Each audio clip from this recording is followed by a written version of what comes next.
So what we had offered the Department of State a deal.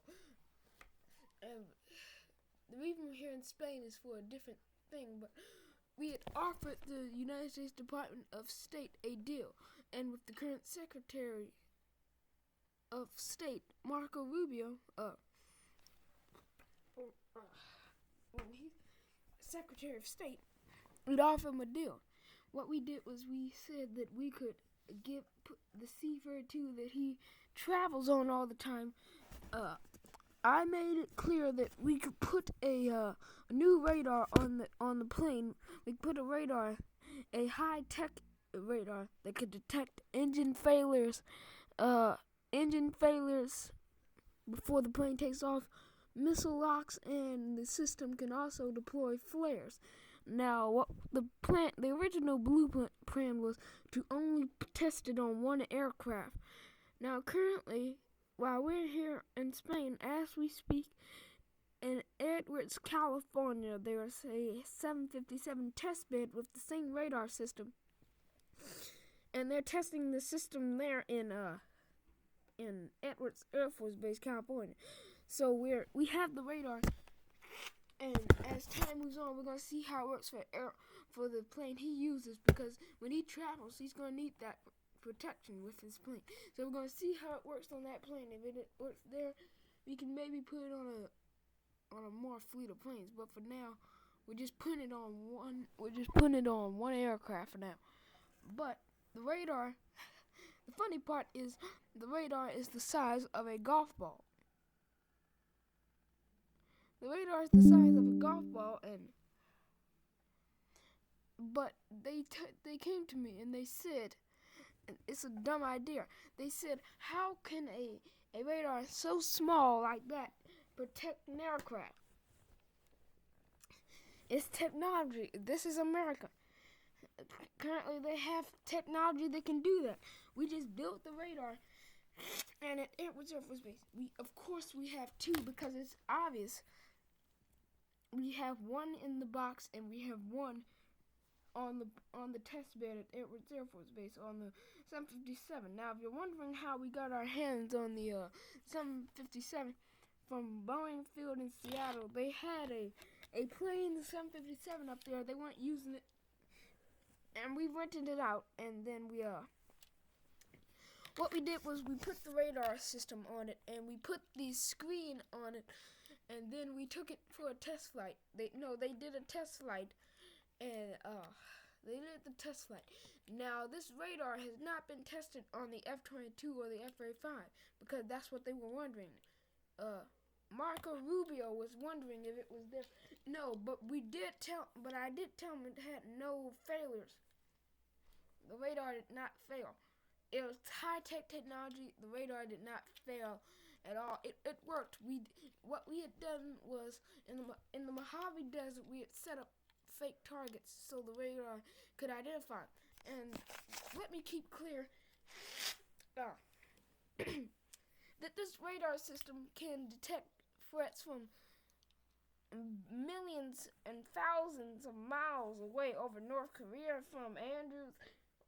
It's like the floating Pentagon, an actual one. It has the latest technology. Now, the planes may have been built in the 1990s, but that doesn't mean that we cannot still put more things on to make them new. Now, the Andrews Air Force Base, currently, they have the 757 for the State Department, and as we speak, it's right there right now, and it's there, and it's just sitting there because Marco Rubio is not traveling anywhere, and as he's not traveling anywhere, we had just have it sitting there. Now he said he was going to give me a time to talk with him again to discuss how the radar system is going to work. I have a feeling it's going to work perfectly because we've been planning this thing for a long time. We have the radar built. We have the test bed ready, and all we need is one more test. All we need is one more flight by the test bed to confirm this. And when we get that testbed flight, we'll get all the data.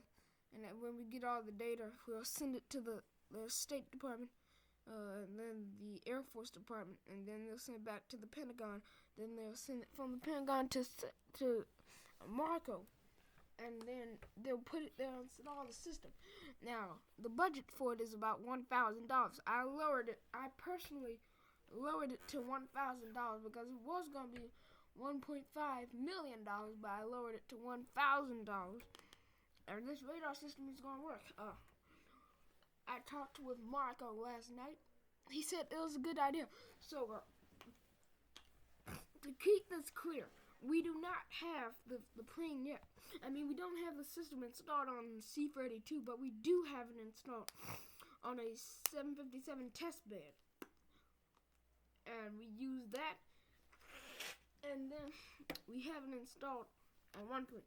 So, and another important thing was when we were over the ocean approaching Spain, on the Department of Advanced Radar System, the C-32, that one, we were escorted by the Spanish Air Force's FA-18 Hornets. I don't know what model, but we were escorted by them, and we landed here in Madrid. They were escorting, and we landed in Madrid, and then we landed in Madrid, and now we're here.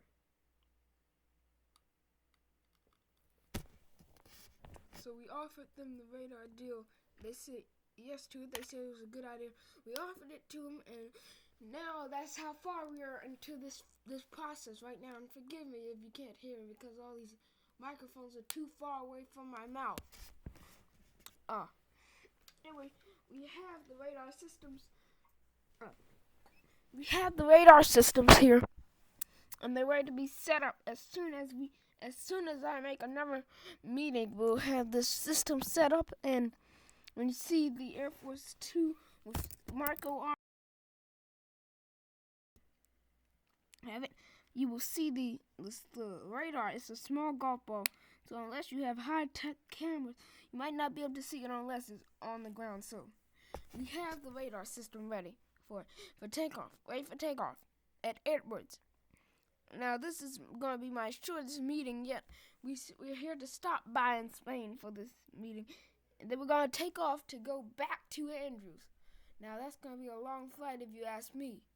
On the C-32 we came in. But yeah, that's our whole plan for this radar system.